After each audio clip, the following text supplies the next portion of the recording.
నమస్కారం.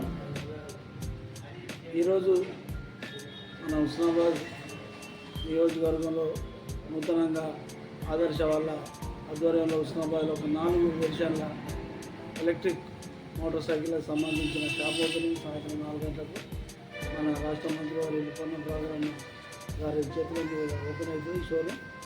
అదేవిధంగా 10వ తారీఖు నాడు సద్దుల బతుకమ్మ హుస్నాబాద్లో జరుగుతూ ఉంది. 12వ తారీఖు నాడు దసరా మన హుస్నాబాద్లో జరుగుతుంది.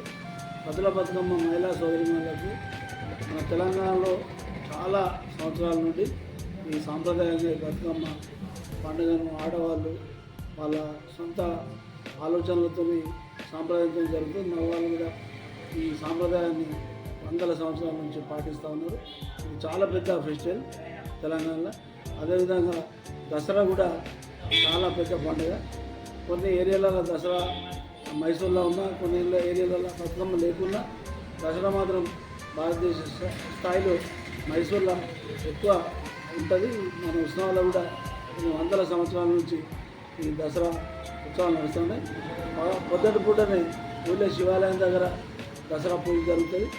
అందరికీ ఉత్సవ ప్రజలకు ఈ టీవీ మాధ్యమాన్ని చూస్తున్నటువంటి సోదరిమణులకు సోదరులకు దసరా సద్దుల బతుకమ్మ శుభాకాంక్షలు తెలియజేస్తూ సెలవు తీసుకుంటున్నాను. నమస్కారం.